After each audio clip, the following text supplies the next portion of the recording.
Yeah, I think that's quite great. So it sounds like the teacher is just kind of there guiding them to understanding the concept. The Well, teachers just there's a lot said about, teachers need to be facilitators. yes.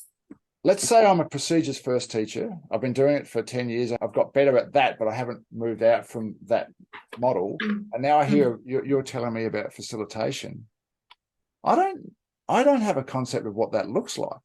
Like mm, what how, because the way I'm teaching mm, doesn't it doesn't open itself up to facilitation much, right? So when you flip it over to understanding first, you naturally, well, now here's something we haven't mentioned yet. It's naturally more student centric, mm, right? Now, student centric teaching or learning gets a bad rap. If I say we're going to do student centered learning to 10 teachers, you get 10 different ideas. People will say, oh, so it's time inefficient. So it takes a lot of time. It's unstructured. So I can't give my explicit instructions anymore because it's student centered.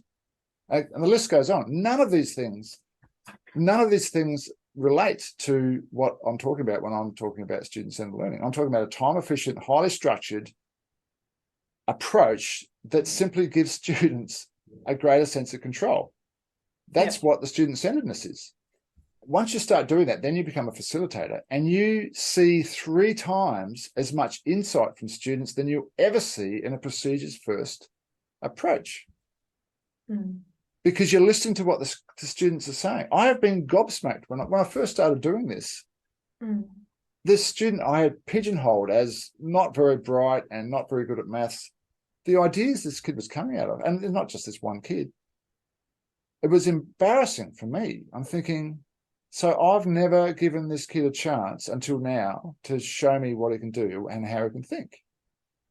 That's not my fault. It's just the methods I was using prior to that didn't allow me to get insight into what the students knew because it's just me.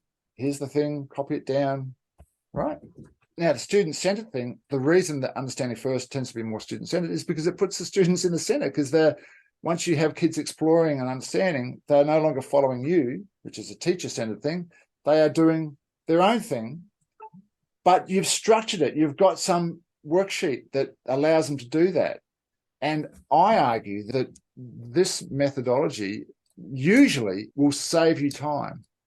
I've got mm. different examples of units where in this particular trigonometry unit, I swear you save between 3 and 4 lessons doing this unit, which means you can spend 3 or 4 lessons doing more extension work or you can cut it shorter. Same with Wow. that conceptual coordinate geometry approach, the same with Mm, a whole lot of topics because the students are no longer just trying to remember just from this boring, replication of procedures into, hey, I understand what we're doing here and it's more efficient. yeah. Or worst case scenario, it doesn't take any longer if you do it right. But when I was making the transition and starting to, right, I've got this fantastic lesson planned and I go in there and the kids had a good time, but no one learned anything. Mm, It's a dud. And it's like, ah. But now I would see why, because the structure wasn't right. And so you do have to take a couple of hits, and learn yeah. how to do it efficiently. But that's again why a PD where you've got other teachers doing the same thing is a good idea because you get to see how to do it efficiently early on. Yeah, where it learns like to collaborate with other teachers as Yeah. well, learn from each other. I think you're trying to say that there needs to be structure within a student-centric kind of learning as well. And Yeah, the teacher needs to set that structure.